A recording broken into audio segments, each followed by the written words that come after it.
Zooby-dooby, zooby-dooby-bum-ba, da zooby-dooby-ba-dum-bum. Zooby-dooby, zooby-dooby, now check your father's stupid mom.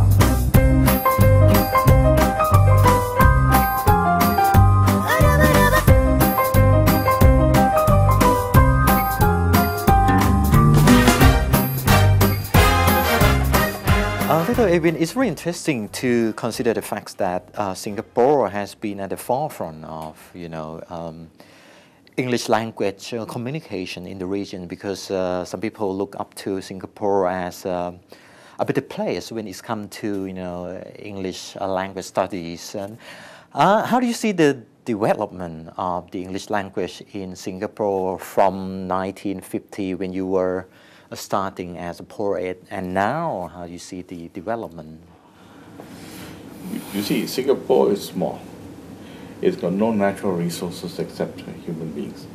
So we knew we had to develop an education system that will enable us to produce the people we need: engineers, teachers, doctors, professionals, managers, IT specialists, etc. And we could because we are small, very compact. And once you plug yourself into the international grid, English dominates. Absolutely. People come to Singapore because your labor force uses English, easy to train, etc., etc. So English has had an increasingly solid, broadening base in Singapore. In fact, so much so that the government and also parents are very worried that their children are becoming deracinated. Because the whole world culture is really dominated by English. Whether it's in the American form or the British form or whatever, it's English. And as a result of that, there is this ease with English now. And this is abetted by the fact that in economic terms we have progressed. And therefore there is a kind of freedom, as it were. To do what you want, to consume what you want, to travel. Singaporeans travel all over the place. In fact, sometimes I ask my students, how many have been to America? A lot, hands go up. Britain, Europe, hands go up. How many have been to 2 countries in Southeast Asia? Johor Bahru. I said that doesn't count. So the prosperity and so on, is such that English has a tremendous place. Almost everybody speaks it. Especially those who are more than, up to the age of 30. So English has a secure place. Now, for me, I mentioned the word ideolect just now. We have to make the English into ours. It must reflect the inflections of our culture. The inflections of our minds.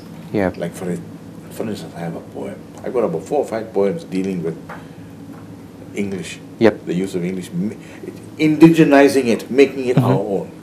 In other words, you internalize the language. And you don't internalize it in the brain.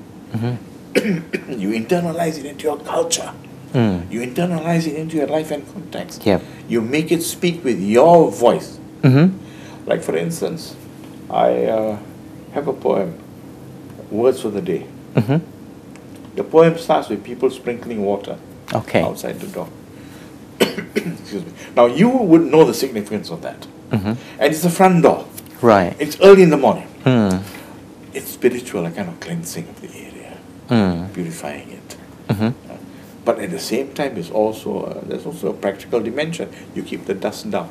But nowadays, of course, there's no more dust. This is all cemented. But when you think of the old homes, when you go back to villages in India, very neat, very clean, but it's mud, it's sand, and so on, and it's dusty. So I've always tried to let the word be there, and at the same time put our sensibility into the word. That's the thing. But what worries me now is that the use of English for educational purposes, they are specialized, fair enough, and very high standard. But the use of English for communication through the internet, Facebook, etc., simplifies it to support speed. You want to be fast. So what happens? Your range of language, Right. the subtlety gets lost. Yes. And Yeah. you know and I know the limits of our thinking are dictated by the limits of our vocabulary. So what do? Yeah. You've got to go and look at the shades of language of a particular thing. Yeah. Like for instance, to see, to observe. Mm-hmm. Oh, there are many ways of seeing. Yeah. So this is where we have to strengthen the language. And this is where literature is important. Yeah. Right. Because it is in literature that you get this energizing of language. Yeah. This search for the best words in the best order. Yep. Which is a description given by S.T. Coleridge, the English poet. Right. The Right. best words in the best order. Now, who decides the best words? You as a poet. The best order, you decide. Yep. That's where you translate your technique into art. Now, somebody might not think it's the best words in the best order. He's entitled to his view. But for the poet, he does his very best to bring the highest moments of his language into the highest moments of his experience.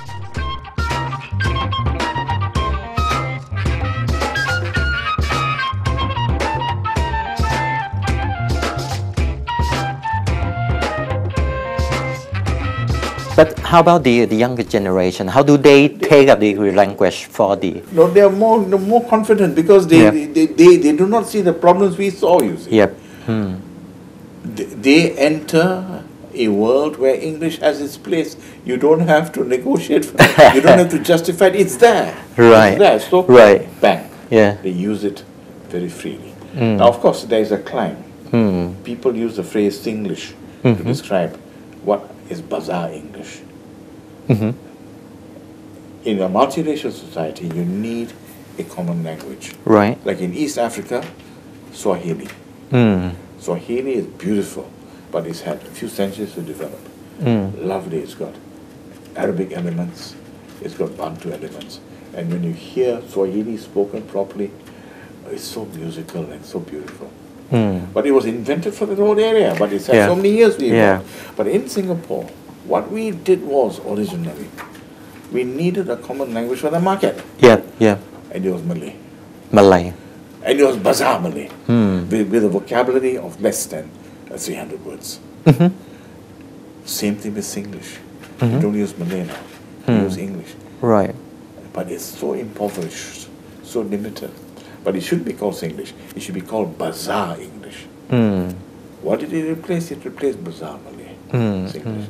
And in fact, you don't give the name of a nation to a poor form of the language. It's saying Chinglish. And so on and so on. Yeah. So coming back to your question, Yeah. the younger generation, they are so comfortable with the language. They don't feel they have to do this or do that because they've grown up with the experience entering the language. So they write. But what worries me a little bit is that if you look at their poetry, you ask yourself, how is it different from the poetry being written in other parts of the world? Because we are an urban society, so it's a kind of urban poetry. Right. And urban issues and urban moods and urban inflections, urban whatever, are the same almost all over the world. Yeah. Yeah. If you were to write a piece of poetry tomorrow, let's say, what would be the most important subject that you would think of? In Singapore. I at the moment, I would probably write religious poems or poems with religious themes. Yeah. But I want to revisit Wat Arun. I wrote a poem. The Temple of Dawn. Yeah.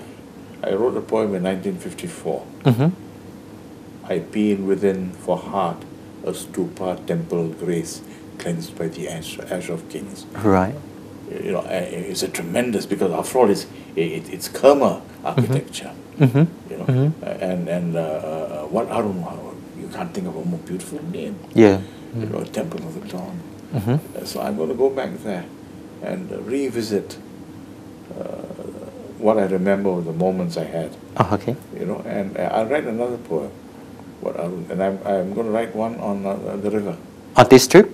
About this trip, but I won't write it now because Yep. distill, incubate, You know, Right. you know as well as I do Yeah. what is the process.